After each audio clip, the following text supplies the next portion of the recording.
ಆರೋಗ್ಯ ಸಂಚಿಕೆ. ಇಂದಿನ ಆರೋಗ್ಯ ಸಂಚಿಕೆಯಲ್ಲಿ ದಂತ ಆರೋಗ್ಯ ಕುರಿತು ಕಲಬುರಗಿಯ ಇಎಸ್ಐ ದಂತ ವೈದ್ಯಕೀಯ ಕಾಲೇಜು ಮತ್ತು ಆಸ್ಪತ್ರೆಯ ಡೀನ್ ಹಾಗೂ ದಂತ ವೈದ್ಯರಾದ ಡಾಕ್ಟರ್ ಪ್ರಶಾಂತ್ ಪಾಟೀಲ್ ಅವರೊಂದಿಗೆ ಸಂದರ್ಶನ. ಸಂದರ್ಶಕರು ಸಂಗಮೇಶ್.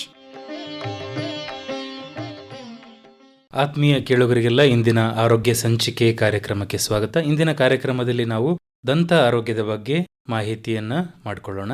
ನಮ್ಮ ದೈನಂದಿನ ಜೀವನದಲ್ಲಿ ನಾವು ಆಹಾರ, ವ್ಯಾಯಾಮ ಮತ್ತು ದೇಹದ ಆರೋಗ್ಯ ಕಡೆಗೆ ಸಾಮಾನ್ಯವಾಗಿ ಹೆಚ್ಚಿನ ಗಮನ ಕೊಡ್ತೇವೆ.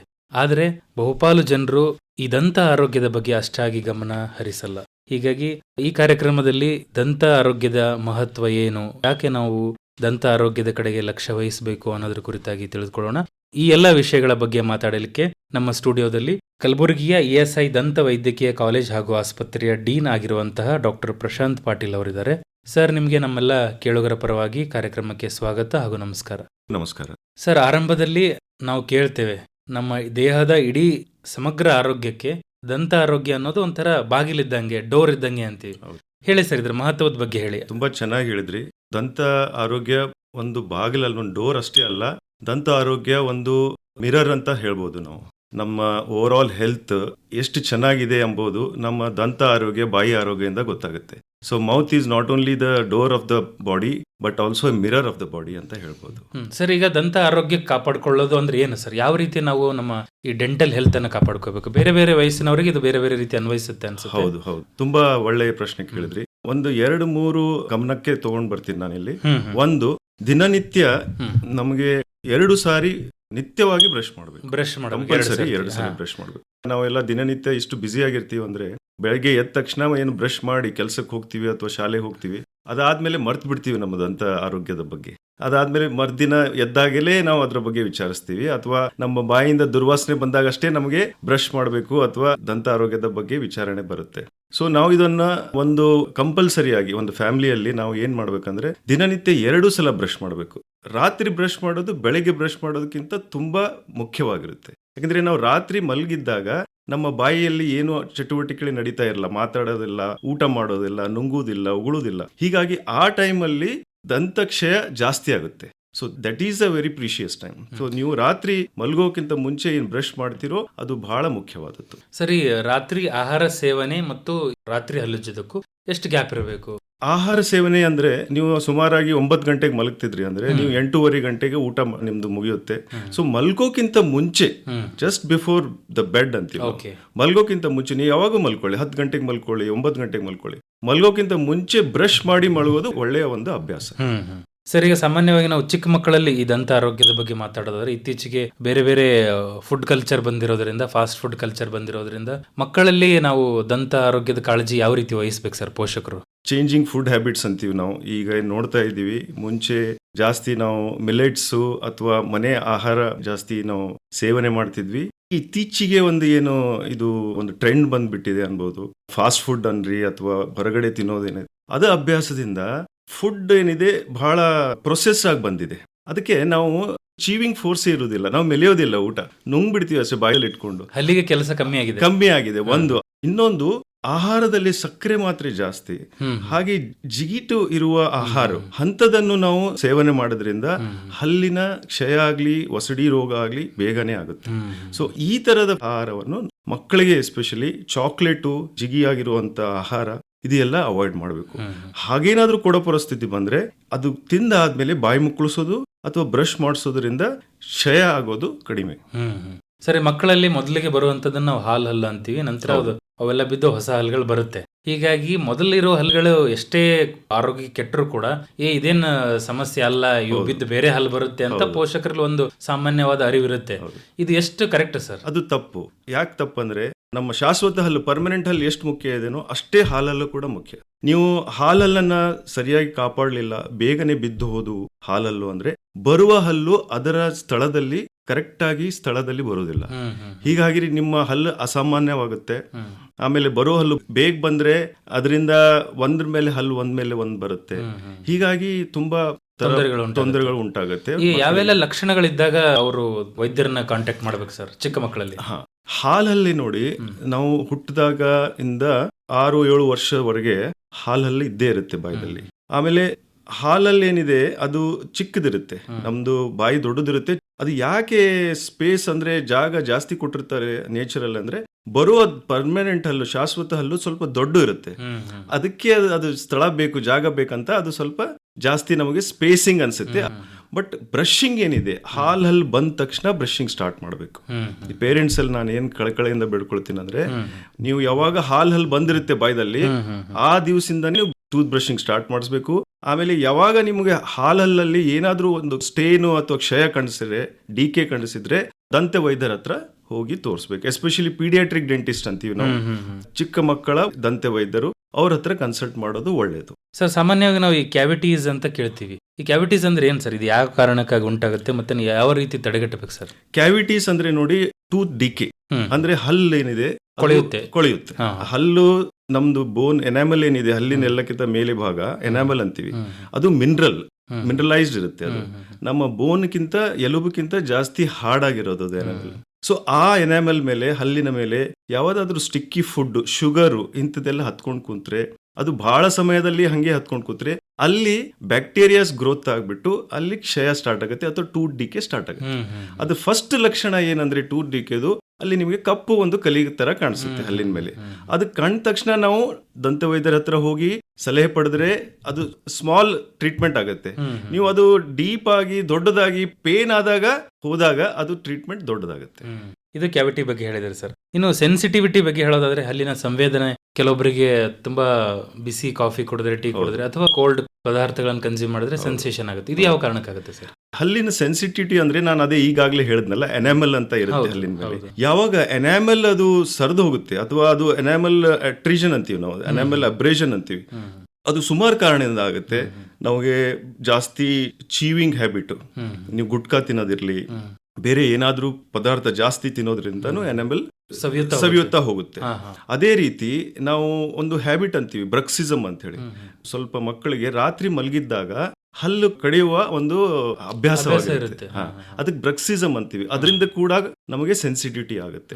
ಅಥವಾ ಜಾಸ್ತಿ ಅಸಿಡಿಕ್ ಬೆವರೇಜಸ್, ಇವತ್ ನಾಳೆ ಇವೆಲ್ಲ ಕೋಲ್ಡ್ ಡ್ರಿಂಕ್ ಎಲ್ಲ ಬಂದಿದೆ ಅಲ್ಲ, ಅದು ಜಾಸ್ತಿ ಕನ್ಸ್ಯೂಮ್ ಮಾಡೋದ್ರಿಂದನೂ ಸೆನ್ಸಿಟಿವಿಟಿ ಆಗುತ್ತೆ. So these are the few of the ಬಹಳ ಕಾಮನ್ ಆಗಿ ಕಂಡು ಬರುವ ಕಾರಣ. ಪರಿಹಾರ ಏನು ಸರ್ ಸೆನ್ಸಿಟಿವಿಟಿಗೆ? ಪರಿಹಾರ ಅಂದ್ರೆ ನೋಡಿ, ಒಂದು ಅದು ಕಾರಣ ಏನಿದೆ ಅದು ನಾವು ಸುಧಾರಿಸಬೇಕು, ಅವಾಯ್ಡ್ ಮಾಡಬೇಕು. ನಾನು ಹೇಳಿದಾಗೆ ಬ್ರಕ್ಸಿಸಮ್ ಇದ್ರೆ ಅದು ಮಲಗುವಾಗ ಒಂದು ನೈಟ್ ಗಾರ್ಡ್ ಅಂತ ಕೊಡ್ತಾರೆ, ಅದು ಹ್ಯಾಬಿಟ್ ಬ್ರೇಕ್ ಮಾಡಕ್. ಅದು ಹ್ಯಾಬಿಟ್ ಬ್ರೇಕಿಂಗ್ ಅಪ್ಲಯನ್ಸ್ ಉಪಯೋಗಿಸಬೇಕಾಗುತ್ತೆ, ಅದು ನಿಮ್ಮ ದಂತ ವೈದ್ಯರು ಹೇಳ್ಕೊಡ್ತಾರೆ. ಅದೇ ರೀತಿ ಗುಟ್ಕಾ ತಿನ್ನೋದ್ರಿಂದ ಸೆನ್ಸಿಟಿವಿಟಿ ಬಹಳ ಆಗಿದ್ರೆ ಡಿಸೆನ್ಸೈಟಿಂಗ್ ಟೂತ್ ಪೇಸ್ಟ್ ಅಂತ ಬರುತ್ತೆ, ಆ ಟೂತ್ ಪೇಸ್ಟ್ ಇಂದ ಸ್ವಲ್ಪ ಮಟ್ಟಿಗೆ ಅದರಲ್ಲಿ ಸುಧಾರಣೆ ಕಂಡು ಬರುತ್ತೆ. ಬಹಳಷ್ಟು ಎನಾಮಲ್ ಅಂದ್ರೆ ಕೋಟಿಂಗ್ ಏನಿದೆ ಹಲ್ಲಿನ ಮೇಲಿನ ಕೋಟಿಂಗ್, ಅದು ಬಹಳಷ್ಟು ಹೋಗಿದ್ರೆ ನಾವು ಕ್ಯಾಪ್ ಮಾಡಬೇಕಾಗುತ್ತೆ ಹಲ್ಲಿನ ಮೇಲೆ.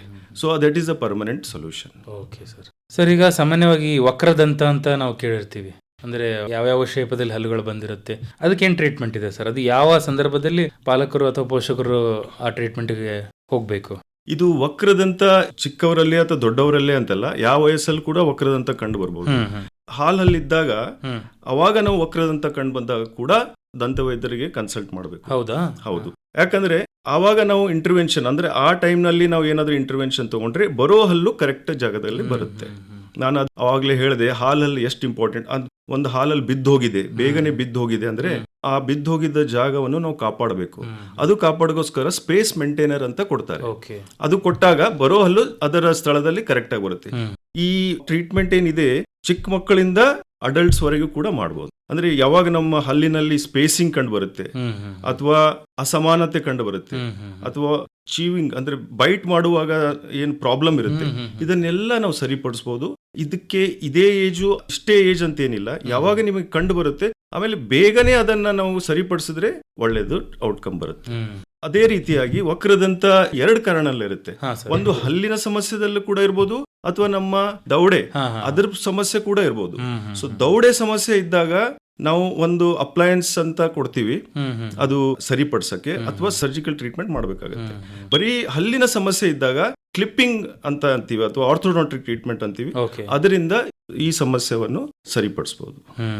ಈಗ ಸಾಮಾನ್ಯವಾಗಿ ನಾವು ಗಮ್ ಪ್ರಾಬ್ಲಮ್ಸ್ ಬಗ್ಗೆ ಮಾತಾಡೋದಾದ್ರೆ ಸರ್, ಗಮ್ಗೆ ಸಂಬಂಧಪಟ್ಟ ಹಾಗೆ ಏನೇನು ಪ್ರಾಬ್ಲಮ್ ಆಗ್ಬೋದು ಸರ್? ಗಮ್ಸ್ ನೋಡಿ, ಒಸಡಿ ಸಮಸ್ಯೆ ತುಂಬಾ ಸಾಮಾನ್ಯವಾಗಿದ್ದು. ಏನಂದ್ರೆ ನಾವು ಸರಿಯಾಗಿ ಬ್ರಷ್ ಮಾಡ್ಲಿಲ್ಲ ಅಂದ್ರೆ ಅದು ಸ್ಟೇನ್ಸ್ ಏನ್ ಕುತ್ಕೊಂಡಿರುತ್ತೆ ಹಲ್ ಮೇಲೆ, ಅದು ಸ್ಟೇನ್ಸ್ ಮೇಲೆ ಸುಮಾರು ದಿವಸ ಹಾಗೆ ಬಿಟ್ರೆ ಕ್ಯಾಲ್ಕುಲಸ್ ಅಂತ ಆಗುತ್ತೆ. ಅದು ಕ್ಯಾಲ್ಕುಲಸ್ ಎಂಬುದು ಒಂಥರ ಹಾರ್ಡ್ ಆಗಿರುತ್ತೆ. ಅದು ನಾವು ಬ್ರಷ್ ಇಂದ ತೆಗಿಲಿಕ್ಕೆ ಆಗೋದಿಲ್ಲ. ಅದು ಏನ್ ಮಾಡುತ್ತೆ ಅಂದ್ರೆ ಅದು ಒಸಡಿಗೆ ಪ್ರೆಷರ್ ಹಾಕಿ ಅದು ಒಸಡಿ ಮೇಲ್ ಸರಿಯುತ್ತಾ ಹೋಗುತ್ತೆ, ಅಥವಾ ಅದರ ಒಸಡಿಯಲ್ಲಿ ರಕ್ತ ಬರೋದು ಸ್ಟಾರ್ಟ್ ಆಗುತ್ತೆ. ಇದು ಸಮಸ್ಯೆ ಬಹಳ ವೆರಿ ಕಾಮನ್ ಸಮಸ್ಯೆ, ಇದು ಒಸಡಿ ಸಮಸ್ಯೆ. ಇದಕ್ಕೇನ್ ಪರಿಹಾರ ಸರ್? ಇದು ನೀವು ಒಂದು ಎವ್ರಿ 6 months ಅಂದ್ರೆ 6 ತಿಂಗಳಿಗೊಮ್ಮೆ ಅಥವಾ ವರ್ಷದಲ್ಲಿ ಒಂದು ಸಲ ನಿಮ್ಮ ಹಲ್ಲಿನ ಒಂದು ವೈದ್ಯರ ಹತ್ರ ತಪಾಸಣೆ ಮಾಡಿಸ್ಬೇಕು. ಅಲ್ಲಿ ಅವ್ರಿಗೆ ಏನಾದ್ರೂ ಕಂಡು ಬಂದ್ರೆ ಈ ತರ ಕ್ಯಾಲ್ಕುಲಸ್, ಅವರು ಅದನ್ನ ಸ್ಕೇಲಿಂಗ್ ಅಂತ ಮಾಡ್ತಾರೆ, ಕ್ಲೀನಿಂಗ್ ಮಾಡ್ತಾರೆ. ಕ್ಲೀನಿಂಗ್ ಆದ್ಮೇಲೆ ನೀವು ಸರಿಯಾಗಿ ಅದನ್ನ ಮೇಂಟೈನ್ ಮಾಡಿ ಮೌತ್ ವಾಶ್ ಅಥವಾ ಜೆಲ್ ಏನಾದ್ರೂ ಗಮ್ಸ್ ಗೆ ಮಸಾಜ್ ಮಾಡಕ್ಕೆ ಜೆಲ್ ಅದು ಕೊಡ್ತಾರೆ, ಅದರಿಂದ ಸರಿಪಡಿಸಬಹುದು. ಸರ್, ಇನ್ನೊಂದು ನಾವು ಕೇಳ್ತೀವಿ, ಈ ಚೀಕ್ ಬೈಟ್ ಅಂತ ಕೇಳ್ತೀವಿ ಸರ್, ಗಲ್ಲ ಕಚ್ಚೋದು. ಹೌದು, ಇದು ಯಾಕೆ ಉಂಟಾಗುತ್ತೆ ಸರ್? ಇದಕ್ಕೆ ಏನ್ ಪರಿಹಾರ? ಇದು ನೋಡಿ, ಚೀಕ್ ಬೈಟ್ ಅಷ್ಟು ಕಾಮನ್ ಆಗಿ ನಾವು ನೋಡಲ್ಲ. ಒಂದೆರಡು ಕೇಸಸ್ ಅಂದ್ರೆ, ಈಗ ನಾವು ಅಕ್ಕಲ್ ಹಲ್ಲು ಅಂತೀವಲ್ಲ, ವಿಸ್ಡಮ್ ಟೂತ್ ಬರುವ ಏಜ್ ಅಲ್ಲಿ ಚಿಕ್ ಬೈಟ್ ಸ್ವಲ್ಪ ಕಾಮನ್. ಯಾಕಂದ್ರೆ ಅದು ವಿಸ್ಡಮ್ ಟೂತ್ ಬರುವಾಗ ಅದ ಜಾಗದಲ್ಲಿ ಬರೋದ್ಕಿಂತ ಅದು ಸ್ವಲ್ಪ ಅಡ್ಡ ಆಗಿ ಅಥವಾ ಬೇರೆ ಪೊಸಿಷನ್ ಅಲ್ಲಿ ಬಂದ್ಬಿಡುತ್ತೆ. ಆ ಬೇರೆ ಪೊಸಿಷನ್ ಅಲ್ಲಿ ಬಂದಿದ್ರಿಂದ ನಾವು ಕಚ್ಚುವಾಗ ಗಲ್ಲ ಅಡ್ಡ ಬಂದು ಅದನ್ನ ಚಿಕ್ ಬೈಟ್ ಅಂತ ಅಂತೀವಿ. ಇದು ಸಾಮಾನ್ಯನಾ ಸರ್, ಅಥವಾ ಇದನ್ನ ಸೀರಿಯಸ್ ಪ್ರಾಬ್ಲಮ್? ಇದೇನು ಸೀರಿಯಸ್ ಪ್ರಾಬ್ಲಮ್ ಆಗಕ್ಕೆ ಸಾಧ್ಯ ಇಲ್ಲ. ಅಂದ್ರೆ ನೀವು ಅದನ್ನ ಅಲ್ಸರ್ ತರ ಆಗಕ್ಕೆ ಬಿಡಬಾರ್ದು. ಯಾವಾಗ ನಿಮಗೆ ನೋವು ಅಂತ ಕಂಡು ಬರುತ್ತೆ ಚಿಕ್ ಬೈಟ್ ಆಗಿ, ಅಥವಾ ಅಲ್ಲಿ ಒಂದ್ ಏನಾದ್ರೂ ಬಿಳಿ ವೈಟ್ ಕಲರ್ ಪ್ಯಾಚ್ ಆಗುತ್ತೆ, ಅವಾಗ್ಲೇ ತಾವು ಕನ್ಸಲ್ಟ್ ಮಾಡಿದ್ರೆ ದಂತ ವೈದ್ಯರು ಅದನ್ನ ಸ್ವಲ್ಪ ಎಲ್ಲಿ ಚಿಕ್ ಬೈಟ್ ಆಗ್ತಾ ಇದೆ ಆ ಹಲ್ಲನ್ನು ಸ್ವಲ್ಪ ಶೇಪ್ ಮಾಡ್ತಾರೆ ಅಥವಾ ಅದಕ್ಕೆ ಸ್ಮೂತ್ ಮಾಡ್ತಾರೆ. ಫರ್ದರ್ ಅದು ನಿಮಗೆ ಡ್ಯಾಮೇಜ್ ಮಾಡೋದಿಲ್ಲ ಅದು ಒಳಗಡೆ ಸ್ಕಿನ್ನಿಗೆ. So that is the best solution. Okay sir, ಆಗ್ಲೇ ವಿಸ್ಡಮ್ ಟೀತ್ ಅಂತ ನೀವು ಉಲ್ಲೇಖ ಮಾಡಿದ್ರಿ, ಹಾಗಂದ್ರೆ ಏನ್ ಸರ್, ಇದು ಎಲ್ಲರಲ್ಲೂ ಇರುತ್ತಾ? ಇದು ನೋಡಿ, ನಿಮ್ಗೆ ಹೇಳ್ಬೇಕಂದ್ರೆ ನಮ್ದೇನು ಎವಲ್ಯೂಷನ್ ಏನಾಗಿದೆ, ಮನುಷ್ಯನ ಎವಲ್ಯೂಷನ್ ಮುಂಚೆ 32 ದಾತ್ ಅಂತ ಅಂತೀವಿ, 32 ಅಂದ್ರೆ 32 ಹಲ್ಲಿ ಇರ್ಬೇಕು. ಆದ್ರೆ ಈಗ over A period of time evolution ಆಗೋದ್ರಿಂದ ನಮ್ದು ಏನು ಜಾಸ್ ಇದೆಯಲ್ಲ, ಮ್ಯಾಂಡಿಬಲ್ ಮ್ಯಾಕ್ಸಿಲಾ ಅಂತೀವಿ, ಅದು ಚಿಕ್ಕದಾಗ್ತಾ ಹೋಗ್ತಾ ಇದೆ. ಎಲ್ಲ 32 ಹಲ್ಲುಗಳಿಗೆ ಜಾಗ ಇರುವುದಿಲ್ಲ. ಸೊ ಜಾಗ ಇರ್ಲಾರ್ದ ಬಟ್ಟಿಗೆ ಅದು ಬರೋ ಹಲ್ಲು, ವಿಸ್ಡಮ್ ಹಲ್ಲು ಅಥವಾ ಅಕ್ಕಲ್ ಹಲ್ಲು 18 ವರ್ಷದಿಂದ ಏನ್ ಬರುತ್ತಲ್ಲ, ಅದಕ್ಕೆ ಜಾಗ ಇರೋದ್ರಿಂದ ಅದು ಬೇರೆ ಡೈರೆಕ್ಷನ್ ಅಲ್ಲಿ ಬರುತ್ತೆ ಅಥವಾ ಒಳಗಡೆನೆ ಉಳ್ಕೊಂಡ್ಬಿಡುತ್ತೆ, ಸ್ವಲ್ಪನೇ ಹೊರಗಡೆ ಬರುತ್ತೆ. ಅಂತ ಪರಿಸ್ಥಿತಿಯಲ್ಲಿ ಅದು ಪ್ರಾಬ್ಲಮ್ ಕ್ರಿಯೇಟ್ ಮಾಡುತ್ತೆ. ಪ್ರಾಬ್ಲಮ್ ಅಂದ್ರೆ ಏನೆಲ್ಲ ಪ್ರಾಬ್ಲಮ್ ಆಗುತ್ತೆ? ಏನಂದ್ರೆ, ಒಂದು ಊಟ ಬೈಟ್ ಮಾಡಕ್ ಪ್ರಾಬ್ಲಮ್ ಆಗುತ್ತೆ, ಊಟ ಮಾಡುವಾಗ ನೋವು ಆಗುತ್ತೆ, ಯಾಕಂದ್ರೆ ಅದ್ರ ಜಾಗದಲ್ಲಿ ಬಂದಿರಲ್ಲ, ಚಿಕ್ ಬೈಟ್ ಆಗುತ್ತೆ. ವೆರಿ ಕಾಮನ್ ಚಿಕ್ ಬೈಟ್ ಆಗೋದು ಅದು ವಿಸ್ಡಮ್ ಟೂತ್ ಇಂದ. ಅಥವಾ ಒಂದೊಂದ್ಸಲ ಅದು ವಿಸ್ಡಮ್ ಟೂತ್ ಮೇಲೆ ಏನ್ ಒಸಡಿ ಇರುತ್ತೆ ಅದರ ಇನ್ಫೆಕ್ಷನ್ ಆಗಿ ಸ್ವೆಲ್ಲಿಂಗ್ ಅದ ಆಗ್ತಾ ಇರುತ್ತೆ. ಸೊ ಹೀಗಾಗಿ ಅದು ಪದೇ ಪದೇ ಆದಾಗ ವಿಸ್ಡಮ್ ಟೂತ್ ಅದು ಬರೋ ಜಾಗ ಇರ್ಲಿಲ್ಲ ಅಂದ್ರೆ, ಅದಕ್ಕೆ ಸ್ಪೇಸ್ ಇರ್ಲಿಲ್ಲ ಅಂದ್ರೆ ಅದನ್ನ ತೆಗೆದು ಬಿಡ್ತೀವಿ. ಈಗ ಹಿರಿಯ ನಾಗರಿಕರ ಸಂಬಂಧಪಟ್ಟ ಹಾಗೆ ಮಾತಾಡೋದಾದ್ರೆ ಸರ್, ಸೀನಿಯರ್ ಸಿಟಿಜನ್ಸ್ ಬಗ್ಗೆ, ಅವರಲ್ಲೂ ಕೂಡ ಹಲ್ಲಿನ ಆರೋಗ್ಯ ತುಂಬಾ ಮುಖ್ಯ ಆಗುತ್ತೆ. ಈ ವಯಸ್ಸಾದಂತೆ ಹಲ್ಲಿನ ಒಂದು ಕ್ಷಮತೆ ಮತ್ತು ಅವುಗಳ ಗಟ್ಟಿತನೂ ಕ್ರಮೇಣ ಕಮ್ಮಿ ಆಗುತ್ತೆ ಸರ್. ಸೀನಿಯರ್ ಸಿಟಿಸನ್ಸ್ ಅಲ್ಲಿ ಸುಮಾರಾಗಿ ನಾನು ನೋಡಿದ್ದು ಸೀನಿಯರ್ ಸಿಟಿಸನ್ಸ್ 80 ವಯಸ್ಸು ಒಂದು ಸೀನಿಯರ್ ಸಿಟಿಸನ್ ಕೂಡ ಎಲ್ಲಾ ಹಲ್ಲು ಗಟ್ಟಿ ಮುಟ್ಟು ಇರೋ ಹಲ್ಲುಗಳನ್ನು ನೋಡಿದ್ದೀನಿ. ಸೊ ನಾನು ಏನ್ ಹೇಳ್ತಿದ್ದೀನಿ ಅಂದ್ರೆ, ನೀವು ಹೇಗೆ ನೀವು ಬಾಯಿಯ ಅಥವಾ ಹಲ್ಲಿನ ಆರೋಗ್ಯವನ್ನು ಕಾಪಾಡ್ಕೊಂಡು ಬರ್ತಿರೋ ಚಿಕ್ಕ ವಯಸ್ಸಿಂದ, ಅದು ಇಲ್ಲಿ ಕೌಂಟ್ ಆಗುತ್ತೆ. ಸೊ ಒಳ್ಳೆ ನೀವು ಆರೋಗ್ಯ ಕಾಪಾಡ್ಕೊಂಡು ಬಂದ್ರೆ ನೀವು 70-80 ವಯಸ್ಸುವರೆಗೂ ಹಲ್ಲಿನ ಎಲ್ಲ ಆರೋಗ್ಯ ಚೆನ್ನಾಗೇ ಇರುತ್ತೆ. ಮತ್ತೆ ಕಾಮನ್ ಆಗಿ ನಾವು ಏನ್ ನೋಡ್ತೀವಿ ವಯಸ್ಸಾದವರಲ್ಲಿ ಅಂದ್ರೆ, ಹಲ್ಲು ಒಸಡಿ ಪ್ರಾಬ್ಲಮ್ ಜಾಸ್ತಿ.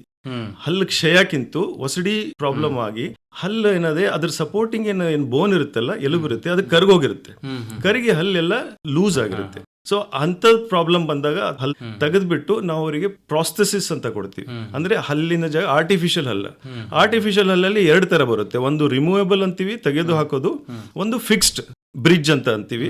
ಈಗ ಲೇಟೆಸ್ಟ್ ಅಲ್ಲಿ ಇಂಪ್ಲಾಂಟ್ಸ್ ಕೂಡ ಬಂದಿದೆ.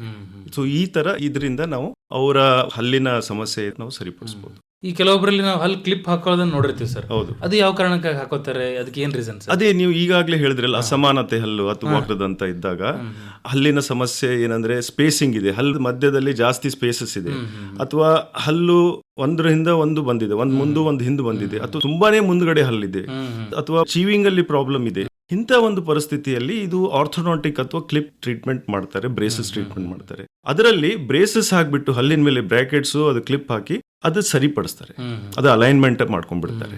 ಸೊ ಇದು 1.5 ವರ್ಷ 2 ವರ್ಷ ಟ್ರೀಟ್ಮೆಂಟ್ ಆಗುತ್ತೆ, ಅದು ಕ್ಲಿಪ್ ಹಾಕೊಂಡೇ ಇರ್ಬೇಕಾಗತ್ತೆ. ಇದು ಸ್ವಾಭಾವಿಕವಾಗಿ ಬಂದಂತ ಹಲ್ಲಿಗೆ ನಾವು ಈ ತರ ಕ್ಲಿಪ್ ಹಾಕಿದ್ರೆ ಅದರಿಂದ ಬೇರೆ ಸಮಸ್ಯೆಗಳೇನು ಉಂಟಾಗಲ್ವಾ ಸರ್? ಇಲ್ಲ, ಸಮಸ್ಯೆ ಉಂಟಾಗೋದಿಲ್ಲ. ನನ್ಗೆ ಅರಿವಿರೋ ಪ್ರಕಾರ ಎಲ್ಲರಿಗೂ ಇದು ಟ್ರೀಟ್ಮೆಂಟ್ ಬೇಕಾಗಲ್ಲ.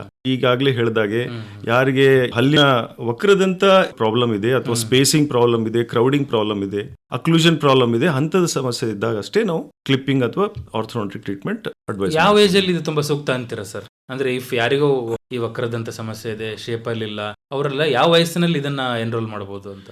ನೋಡಿ, ಹಲ್ಲು ಬಿದ್ದು ಪರ್ಮನೆಂಟ್ ಹಲ್ಲೇನ್ ಬರುತ್ತೆ, ಡೆಸಿಡಿಯಸ್ ಹಲ್ಲು ಬಿದ್ದು, ಆ ವಯಸ್ಸಲ್ಲೂ ನಿಮಗೆ ಆ ತರ ಪ್ರಾಬ್ಲಮ್ ಕಂಡು ಬಂದ್ರೆ ನೀವು ಕನ್ಸಲ್ಟ್ ಮಾಡಬೇಕು.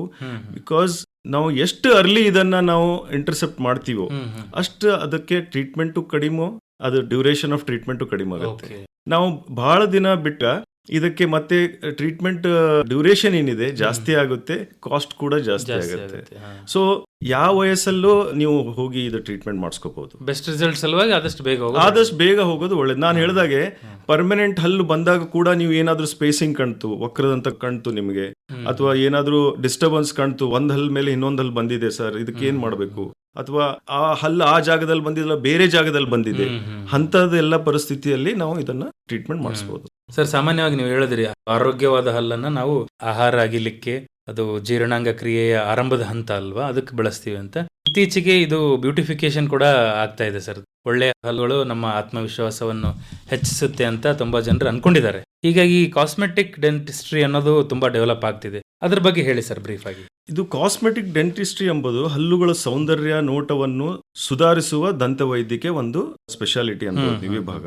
ಇದು ಹಲ್ಲುಗಳ ಬಣ್ಣ, ಆಕಾರ, ಗಾತ್ರ, ಜೋಡಣೆ ಮತ್ತು ಸ್ಮೈಲ್ ಅನ್ನ ಸುಂದರವಾದ ರೀತಿಯಲ್ಲಿ ಸರಿಪಡಿಸುವ ಒಂದು ಸ್ಪೆಷಾಲಿಟಿ.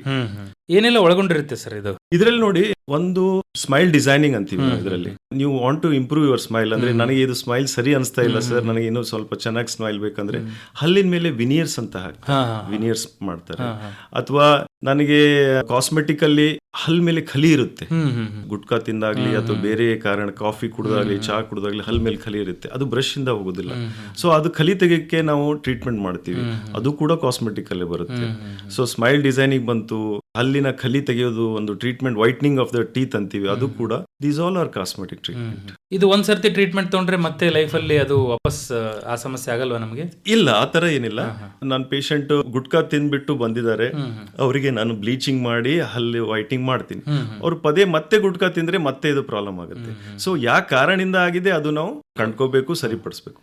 ಇನ್ನೊಂದು, ಈಗ ಫಿಲ್ಮ್ ಸ್ಟಾರ್ಸ್, ಸೆಲೆಬ್ರಿಟೀಸ್ ನೋಡಿರ್ಬೇಕು, ಅವರೆಲ್ಲ ಸ್ಮೈಲ್ ಇಂಪ್ರೂವ್ ಮಾಡಕ್ಕೆ ಹಲ್ಲಿನ ಮೇಲೆ ಒಂದು ಥಿನ್ ಲೇಯರ್ ಆಫ್ ಒಂದು ಕೋಟ್ ಮಾಡ್ತಾರೆ. ಅದು ಕಂಪೋಸಿಟ್ ಅಂತ ಮೆಟೀರಿಯಲ್ ಇಂದ ಮಾಡಬಹುದು, ಅಥವಾ ವಿನಿಯರ್ಸ್ ಅಂದ್ರೆ ಇದು ಸಿರಾಮಿಕ್ ವಿನಿಯರ್ಸ್ ಅಂತ ಬರುತ್ತೆ.